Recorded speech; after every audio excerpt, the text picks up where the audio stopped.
The courage of Benigno Aquino to face death inspired a nation to overthrow its dictator in a non-violent revolution. Benigno Aquino Jr. was born on November 27, 1932 in Tarlac, Philippines. His father was a member of the legislature during the American regime and the Japanese occupation. Ninoy, as he is fondly called by his countrymen, was at 17 the youngest war correspondent to cover the Korean War.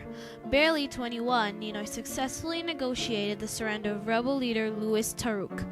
This accomplishment gained Ninoy national prominence and made him a national icon. After marrying Corazon Cojanco, Ninoy was elected the youngest mayor of the country. In 1959, he became the vice governor of Tarlac. At 28, he was governor, youngest in the country's history. Ninoy used Tarlac as a laboratory for his socio-economic development programs which emphasized people empowerment. He turned Hacienda Luisita into a mini welfare state. His accomplishments gained Ninoy the moniker Wonder Boy of Philippine politics. President Ferdinand Marcos failed to improve the Filipinos' quality of life. Their disenchantment with his government could be seen in the rapid growth of the Communist New People's Army under Commander Dante and the Moro National Liberation Front in southern Philippines. The streets of Manila were heaving with student activists clamoring for political, economic, and social reforms. President Marcos was prohibited by the Constitution from seeking another term in the coming election. I have no intention of running for a third term. Don't you think that 2 terms is enough for any man? Ninoy was the most popular candidate for president. Orchestrated bombings rocked Manila. The government created a facade of national anarchy. On September 21, 1972, under the pretense of saving the country from communism, President Marcos declared martial law to remain in power. I have proclaimed martial law in accordance with the powers vested in the President by the Constitution of the Philippines. Marcos killed democracy, the legacy of the American regime in the Philippines.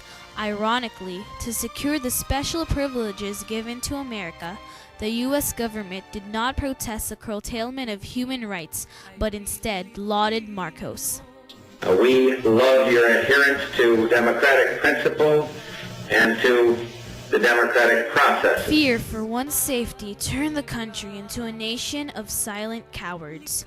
Even as Filipinos languished in misery and poverty, Marcos rewarded the military with generous salaries and with his cronies established monopolies. Edmund Burke, the Irish statesman, said, "All that is needed for the forces of evil to succeed is for good men to remain silent." However, there was one Filipino who did not remain silent. Ninoy was arrested and imprisoned in a military camp in Lahore. They brought me to a mountain hideout in the Sierra Madre and placed me in a box. I had only my brief and my t-shirt. I refused to eat because I thought they were poisoning me. There was nothing in the room, barely nothing. And I had nothing to do but twiddle my thumb. And for the first time in my life, I heard the ticking of every second, and I was counting every second into minutes. And as the minutes marched into hours, and the hours into days, and days into weeks, I knew what loneliness meant. Charged before a military tribunal in August 1973, Ninoy refused to participate. "My non-participation is an act of protest against the dictatorship. I would rather die on my feet with honor than live on bended knees in shame." When again brought before a military court in August 1975, Ninoy went on a hunger strike in protest, even as he was sentenced to death by musketry. I felt that I've served a full life and it was time to go. But somehow on the 40th day, I was struck by that letter of Father de la Costa to me. And he said, "Do you think by trying to die you are being courageous?" He said, "You're not being courageous, you're a coward. It is more courageous to go on living." In 1980, Ninoy suffered a heart attack. Recalling his letter to Marcos, And so I wrote my letter to Mr. Marcos and made 2 covenants. That if I leave, I shall return. And 2, that while in America, I shall not speak out against his regime.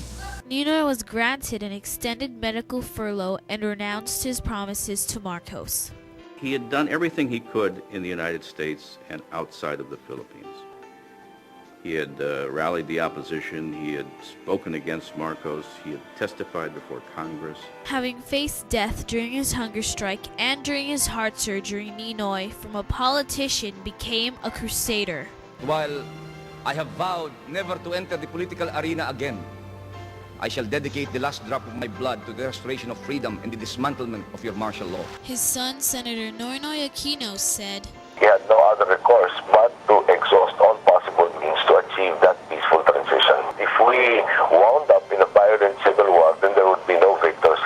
I am going back to the Philippines, and if I have to go back to jail, so be it. My feeling is we all have to die sometime. If it's my fate to die by an assassin's bullet, so be it. You have to be very ready with your hand camera because this action can become very fast. Yes. In a matter of 3-4 minutes, it could be all over, you know. And I may not be able to talk to you again after this. Indeed, it was over in less than a minute. On August 21st, 1983, after 3 years in self-exile, Ninoy arrived at the Manila International Airport to join the ranks of those struggling to restore our rights and freedom through non-violence. 50 seconds after military escorts took him from his plane seat, Ninoy was dead, sprawled on the tarmac 10 feet from the staircase, treacherously shot at the back of his head by one of his military escorts from a distance of less than 2 feet. The assassination of Ninoy jarred the national consciousness and lit the fire of protest never before seen in the country. 2 million people joined his funeral procession and turned it into a sunrise to sunset protest march along the streets of Manila. Justice for Ninoy became the battle cry which united the Filipinos against the dictatorship. Flames of protest raged in the country. Rich and poor, professionals and workers, even the communists and the religious, came to march together and courageously face policemen's truncheon, water cannons, and tear gas. The government complained that the almost daily rallies were causing the flight of capital, upon which the national economy was totally dependent. Marcos was pressured to institute democratic reforms as a precondition for financial loans and economic aid. Marcos called a snap election on February 7, 1986. Senator Ninoy Aquino said, She was the only candidate that could unify the opposition and present the opposition in its strongest form. Ninoy's widow, Mrs. Corazon Aquino, agreed to run for president. Marcos cheated his way to the presidency. The Compolec computer technicians walked out to protest the deliberate posting of erroneous results. Congress declared Marcos the winner. On the contrary, the Tagumpay ng Bayan rally proclaimed Corazon Aquino the real winner.